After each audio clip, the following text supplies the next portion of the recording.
হরে কৃষ্ণা। ভক্তি রসামৃত সিন্ধু গ্রন্থের ২২ অধ্যায় শ্রীকৃষ্ণের আরও গুণাবলী। ভক্ত সুহৃদ। ভক্তি ভরে কেউ যদি একটি তুলসী পত্র অথবা একটু জল শ্রীকৃষ্ণকে অর্পণ করেন, তাহলে ভক্তবৎসল ভগবান তার কাছে নিজেকে বিক্রি করে দেন। ভক্তের প্রতি শ্রীকৃষ্ণের পক্ষপাতিত্ব প্রদর্শিত হয়েছিল ভীষ্মের সঙ্গে তার যুদ্ধে। মৃত্যুর পূর্বে পিতামহ ভীষ্ম যখন শরশয্যায় শায়িত ছিলেন, তখন শ্রীকৃষ্ণ তার সামনে উপস্থিত ছিলেন। ভীষ্মের মনে তখন যুদ্ধের সেই দৃশ্যের স্মৃতির উদয় হয়েছিল, যখন শ্রীকৃষ্ণ তার প্রতিজ্ঞা রক্ষার জন্য তার প্রতি কৃপা প্রদর্শন করেছিলেন। শ্রীকৃষ্ণের প্রতিজ্ঞা ছিল যে তিনি কুরুক্ষেত্রের যুদ্ধে কোনো পক্ষের হয়ে অস্ত্র ধারণ করবেন না। তিনি সম্পূর্ণ রূপে নিরপেক্ষ থাকবেন। অর্জুনের সারথি রূপেও তার পণ ছিল, কোনো অস্ত্র শস্ত্র প্রয়োগে তিনি অর্জুনের সহায়তা করবেন না।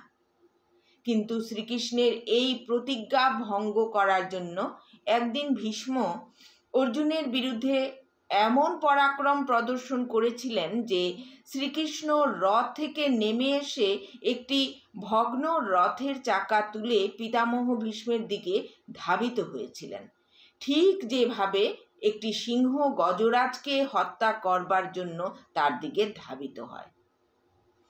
মৃত্যুসজ্জায় এই মর্মস্পর্শী দৃশ্য স্মরণ করে ভীষ্মদেব শ্রীকৃষ্ণের প্রশংসা করেছিলেন, তার ভক্ত অর্জুনের প্রতি বাৎসল্যের বশবর্তী হয়ে নিজের প্রতিজ্ঞা ভঙ্গ করতে বিচলিত না হওয়ার জন্য। প্রেমবশ্য। শ্রীকৃষ্ণ তার ভক্তের প্রেমের দ্বারা বশীভূত হন, তার সেবার দ্বারা নয়। কেউই পূর্ণরূপে শ্রীকৃষ্ণের সেবা করতে পারে না। তিনি এতই পূর্ণ এবং আত্মতৃপ্ত যে ভক্তের কোনো রকম সেবাতেই তার কোনো প্রয়োজন নেই। শ্রীকৃষ্ণের প্রতি ভক্তের প্রেম এবং স্নেহটি তাকে বেঁধে রাখে। শ্রীকৃষ্ণের এই প্রেমবশ্যতার একটি সুন্দর উদাহরণ হচ্ছে তার প্রাসাদে আগত সুদামা বিপ্রের একটি দৃশ্য। সুদামা বিপ্রের প্রতি তার আচরণ।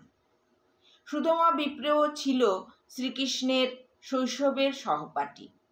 দারিদ্র্য নিবারণের জন্য স্ত্রীর প্ররোচনায় তিনি শ্রীকৃষ্ণের কাছে আসেন কিছু সাহায্য প্রার্থনা করার জন্য। সুদামা বিপ্র যখন শ্রীকৃষ্ণের প্রাসাদে আসেন, কৃষ্ণ তখন সাদরে তার অভ্যর্থনা করেন এবং মহিষী সহ তিনি ব্রাহ্মণের প্রতি যোগ্য সম্মান প্রদর্শন করে তার পাদ প্রক্ষালন করেন। সুদামার সঙ্গে শৈশবের দিনগুলির কথা স্মরণ করে তখন অশ্রু বর্ষণ করতে থাকেন। শ্রীকৃষ্ণের প্রেমবশ্যতার জন্য অন্য আরেকটি উদাহরণ শ্রীমদ্ ভাগবতের ১০ম স্কন্ধে রয়েছে, যেখানে শুকদেব গোস্বামী পরীক্ষিত মহারাজকে বলছেন, হে রাজন, মা যশোদা যখন শ্রীকৃষ্ণকে দড়ি দিয়ে বাঁধতে গিয়ে ক্লান্তিবশত ঘর্মাক্ত কলেবর হয়েছিলেন, কৃষ্ণ তখন তার বন্ধন স্বীকার করেছিলেন। শৈশবে কৃষ্ণ তার চঞ্চল কার্যকলাপের দ্বারা তার মাকে অত্যন্ত বিরক্ত করতেন। সেজন্য মা যশোদা তাকে দড়ি দিয়ে বাঁধতে চেয়েছিলেন। তিনি ঘর থেকে সমস্ত দড়ি এনে তাকে বাঁধবার চেষ্টা করেন, কিন্তু দড়িতে গ্রন্থি দিতে গিয়ে তিনি দেখেন যে তা পুরোপুরিভাবে তার উদরকে বেষ্টন করছে না। তখন তিনি ঘর থেকে আরও দড়ি নিয়ে আসেন, কিন্তু প্রতিবারই তিনি দেখেন যে তা তার উদরের বেষ্টন করতে পারছেন না। এইভাবে ঘরের সমস্ত দড়ি শেষ হয়ে যায়, কিন্তু তবুও কৃষ্ণকে বাঁধা যায় না। এইভাবে কৃষ্ণকে বাঁধতে গিয়ে কঠোর পরিশ্রমে তিনি ঘর্মাক্ত কলেবর হয়ে ওঠেন। সেই সময় শ্রীকৃষ্ণ স্বয়ং তার মায়ের রজ্জু বন্ধন স্বীকার করেন। অর্থাৎ শ্রীকৃষ্ণকে কেবল প্রেমের দ্বারাই বাঁধা যায়। ভক্ত তার প্রতি প্রেম পরায়ণ, তাই তিনি তার বশ্যতা স্বীকার করেন।